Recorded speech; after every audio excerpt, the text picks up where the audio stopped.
E Célia, muitos clientes que a gente tem aqui nos procurado, eles têm muita dúvida sobre o que é a compatibilização. Quais são os projetos, o que a gente faz dentro da compatibilização. Você pode explicar um pouco melhor sobre isso?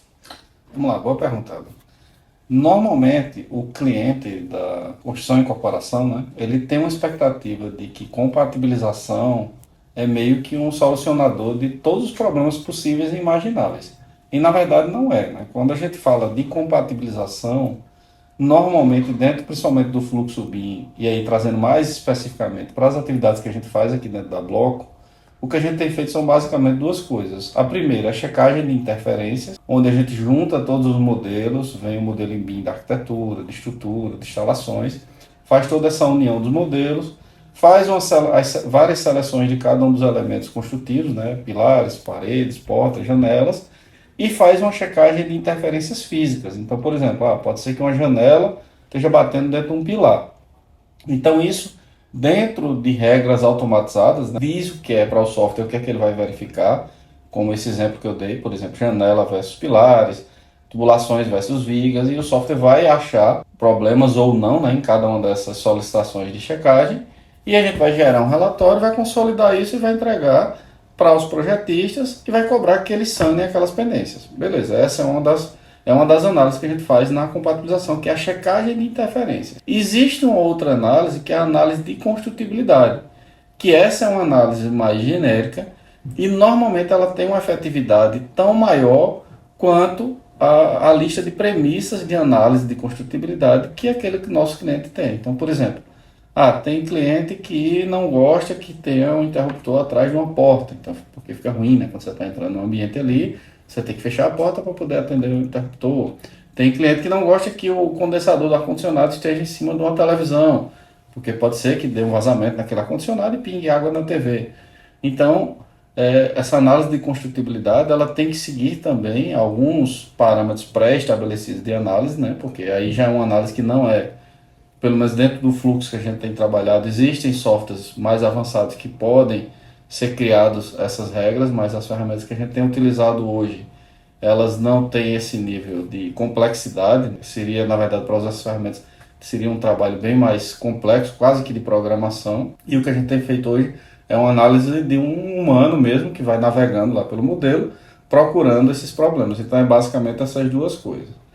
E aí, um ponto para dizer o que não é, né? O que não é o trabalho de compatibilização, não é assim, não é um solucionador de todos os problemas possíveis e imagináveis, principalmente em aspectos de dimensionamento de projeto. Então, por exemplo, lá dentro do dimensionamento, da compatibilização, que, só relembrando, a gente vê checagem de interferências e análise de construtibilidade. Por exemplo, se o arquiteto botou uma janela numa altura 1,80 m e outra no 1,60 m, isso, para nosso entendimento, é uma decisão do projetista que fez aquela decisão, né, a decisão arquitetônica dele. Então a gente não se mete nisso aí. Se o cara colocou uma vaga que está lá muito apertada ou está fora de norma, da mesma forma. Se o engenheiro estrutural dimensionou uma viga que precisava ter 60 centímetros de altura, ele botou uma viga com 40, e aquela viga vai deformar. Também foge ao nosso escopo, porque isso são decisões técnicas ou de premissas de projeto daquela disciplina específica. Então, nesses pontos a gente acaba não entrando. Então, acho que foi bem pertinente essa tua pergunta para poder a gente esclarecer para o usuário final, né, para os gestores das construtoras, os engenheiros, para que o pessoal entenda que a compatibilização ela é feita, só relembrando de novo, com esses dois aspectos aí. Checagem de interferências físicas, que esse processo a gente faz automatizado, e a análise de construtibilidade, que ela precisa ter uma lista de itens a serem verificados, e com essa lista aí sim a gente vai varrer, um ser humano vai rodar lá o modelo, varrendo, analisando, procurando todos esses pontos. E, inclusive, as pessoas elas têm muitas dúvidas achando que compatibilização vai sanar todos os problemas de uma obra, né? E não é isso exatamente o que acontece. Na verdade, o principal objetivo é reduzir problemas, né? Então, esse ponto é importante. E lembrando que, normalmente, quando a gente é contratado pelo trabalho de coordenação, que é um trabalho mais amplo, muitas pessoas elas contratam coordenação pensando que estão contratando compatibilização. E, na verdade, a compatibilização é um guarda-chuva muito maior a coordenação, né? Um guarda-chuva bem maior que vai envolver a parte de gestão de contratos, que é importantíssimo, que se os contratos com todos os stakeholders envolvidos, projetistas e consultores, não for bem feito, vai gerar problema durante todo o trabalho. Depois dessa parte de gestão de contratos, que gestão de contratos envolve vários aspectos, né? Envolve a parte de solicitação de proposta através de uma requisição de proposta detalhada, análise de propostas, verificar se as propostas estão compatibilizadas ou não com o que foi solicitado na requisição de proposta. Depois, elaborar os contratos de acordo com o que está previsto lá inicialmente, fazer as medições de liberação do pagamento dos projetistas, verificar se cada entrega está feita de acordo com o escopo e se o valor é daquela etapa realmente que está sendo cumprido, e todas as condicionantes que vão estar lá previstas em contrato, né, como prazo, multas e todos os aspectos ali contratuais. Uma segunda área dessa parte de coordenação de projetos, né, seria a parte de gestão de tempo, também importantíssima, né? A gente sabe que, principalmente em empreendimentos complexos, como a gente tem atuado aqui na Block, você tem participado, acabam tendo tempo de desenvolvimento de projeto longo, né? Antigamente, quando a gente não trabalhava com BIM, tinha aquele meio que silos isolados, onde o arquiteto fazia o projeto dele, mandava para o calculista, ele fazia o dele isolado, depois o engenheiro de instalações, depois ia para o orçamentista, né? Infelizmente, a gente não tem a cultura do orçamento quando ia, né? E depois aquilo tudo ia para a obra, ou às vezes nem isso, né? Às vezes a obra começava sem projeto nenhum, e depois ia chegando o projeto, que até hoje ainda tem meio que essa cultura. Então, a gestão do tempo, qual é o objetivo dela? É fazer com que os marcos de projeto, que normalmente, quais são os principais marcos? É a parte de registro de incorporação, né? Então, para você registrar a incorporação da venda do empreendimento, você tem que ter muitos passos anteriores ali, né? Alvará, e tem muita coisa. Então, esse é um dos principais marcos. Outro marco é o início de obra. Então, o sonho, o ideal de toda empresa é começar a obra com todos os projetos entregues, com toda a comunicação, toda a coordenação elaborada, com o orçamento já pronto, com um cronograma, com tudo detalhadinho, e o engenheiro de obra receber aquele pacote todo resolvido e durante a obra ele ir trabalhar com aqueles projetos e fazer aquilo acontecer, né? A gente já falou de duas grandes áreas, né? A primeira foi contratos, a segunda foi tempo. Uma terceira que também muito importante é a parte de comunicação, é a gestão de comunicação. Você imagina ali 15, 20 empresas e cada empresa dessa com várias pessoas dentro daquela empresa atuando na comunicação. Hoje a gente tem grupos de WhatsApp, a gente tem e-mail, tem reuniões presenciais, reunião online.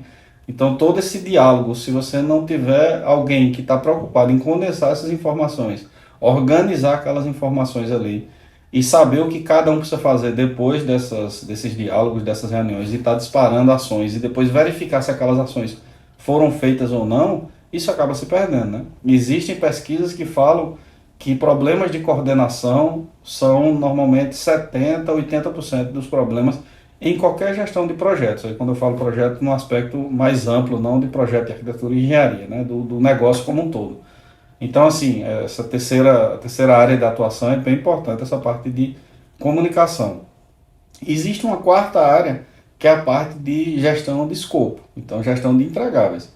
Então, imagina, lá no escopo de arquitetura, por exemplo, está previsto entregar detalhamento, paginação de piso, detalhamento do forro, detalhamento de esquadrias, detalhamento de bancada. Isso, vamos dizer que isso esteja dentro lá do grupo, né, de projeto executivo. Aí o arquiteto só entregou detalhamento de piso, não entregou detalhamento de forro, de bancada, e aí, quem é que vai verificar isso? Será que lá dentro da incorporadora e construtora tem pessoas suficientes para receber, às vezes você vê como é, né? Vem pacote lá com 20 pranchas, 50, 100, 200 pranchas, quem é que vai abrir prancha por prancha para poder verificar isso aqui está aqui ou não? Então, analisar tanto essa parte, vamos dizer, específica da gestão de escopo, né, que é o que foi entregue, e também integrar isso com todas as outras áreas, né? Será que isso foi entregue no prazo? Será que é cabível aplicar alguma multa aqui para porque ele entregou atrasado?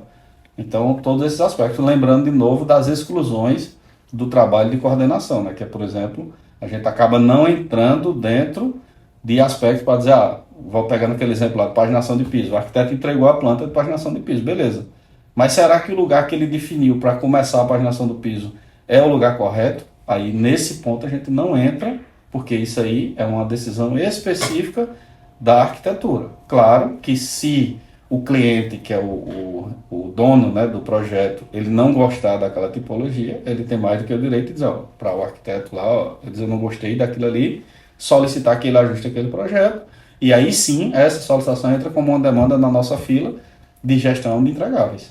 E aquele ajuste, então aquela solicitação. Então é importante entender essas 4 dimensões aí, né? Contratos, tempo, comunicação, escopo e a compatibilização, que é os 2 pontos que a gente falou logo no iníciozinho da nossa conversa, que é a checagem de interferências e análise de construtibilidade. Então, a coordenação ela é formada aí por esses 5 pilares e, normalmente, quando, voltando para o comecinho dessa segunda pergunta que você fez, as pessoas quando contratam compatibilização, coordenação, elas vêm atrás de compatibilização e a gente tem que explicar todos esses detalhes, né, que a coordenação é, na verdade, um aspecto bem mais amplo, porque você imagina, funciona com só a compatibilização sem você feito todos esses outros trabalhos lá. Normalmente, dentro do escopo da quantidade de horas gastas aqui dentro do nosso serviço, a gente gasta de 80% a 90% das horas total de um contrato de coordenação nessas outras 4 áreas que não são que não são a compatibilização em si, né? Que é contrato, tempo, escopo e comunicação. Entendeu? Então, acho que isso é bem importante.